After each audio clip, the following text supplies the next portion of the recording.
Hi everybody, Dave Winder here with the Racer Report talking Murray State football. You know, there's nothing worse in sport than feeling like you left something on the field or committing those mistakes that cost you the game. And that's what happened to the Racers over the weekend when they lost 4 fumbles and had a bunch of mistakes that eventually led to a 31-29 loss in the OVC opener at home at Stewart Stadium to Tennessee Tech. Let's take a look at what happened in this one. But there was a lot of good things as well. The Racers hit on 3 touchdown passes during the game. Katie Humphreys to Janowski Davis 3 times. Now, the third one came with 6:27 left in the third quarter, which cut Tennessee Tech's lead down to 28-20. On the final play of the third quarter, Murray State got a 34-yard field goal from Carson Greifenkamp to make it a 28-23 Tech lead.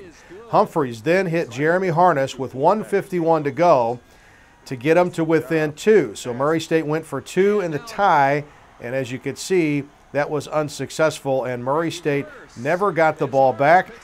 In a 31-29 victory, you see there was scoring in every quarter, but the Racers dropped to 1-3 overall and 0-1 in the Ohio Valley Conference. During his weekly press conference, head coach Mitch Stewart talked about the turnovers. Turnovers are a weird thing because you know, part of you feels like you need to emphasize it, getting better at it, and I don't know if you could emphasize it much more than we have this year, just because that's what plagued us last year. And then part of you says, well, maybe you don't say anything about it, and you just kind of reverse psychology the kids, and they don't think about it, and you don't do it anymore. So it was a tough loss for the Racers, no doubt about that, and they came away feeling like they had left a little bit to be desired, especially in the way that they shot themselves in the foot in turning the ball over. Tell you what, though, a bright spot was Elijah Daniel. Check out what this young man did. The transfer from Auburn really turned it loose. I would basically say during this game that he was unblockable. Elijah is the OVC Newcomer of the Week. He had a school record, 6 tackles for loss, which broke the 1996 record held by Anthony Hutch. He was an All-America defensive lineman. Daniel had 9 tackles on the day.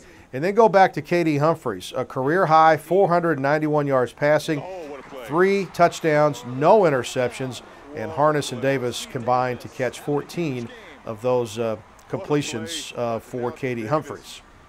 As a matter of fact, Katie Humphreys looks so comfortable back there in the pocket these days. I told him after the game that it looks like he's just playing catch in the backyard, and he thought that was really good evidence of how comfortable he is in the pocket, and hopefully he'll do well at Southeast Missouri State. Okay, let's talk about the Redhawks really quick. They had just a surprising loss at home on Saturday. They're 1-2 and suffered a shocking loss at home to Division II Shorter University. They're out of Rome, Georgia. But SEMO had enough time to possibly make a drive at the end of this game, and they ran out of time, so they drop a 26-21 loss. You see some of the highlights here from Houck Stadium last week. So that's where the Racers are going for a 6 p.m. kick Saturday night. Both teams need something good to happen, and hopefully the Racers can get it done on the road. Although the last time they played there, it was a triple overtime loss, 37-34. And then last year, these two teams played double overtime at home, and Murray State won it. That was on homecoming day. Murray State has won 3 of the last 4 against Southeast Missouri State. Okay, then let's go to the next Saturday, and it's homecoming at Murray State. October 10th, Austin Peay is coming in. Murray State has won 13 of 15 in the series, but as you know, they lost at Austin Peay last year. The Govs are 0-4, and they've got 0-3 Eastern Illinois at home this week. And then after an open date, the Racers on October 24th go to UT Martin for a 2 p.m. kick. The Racers will try to stop a trend of losing 9 of 10 to the Skyhawks. And that's this week's Racer Report. This is Dave Winder. We'll see you next time here on GoRacers.com.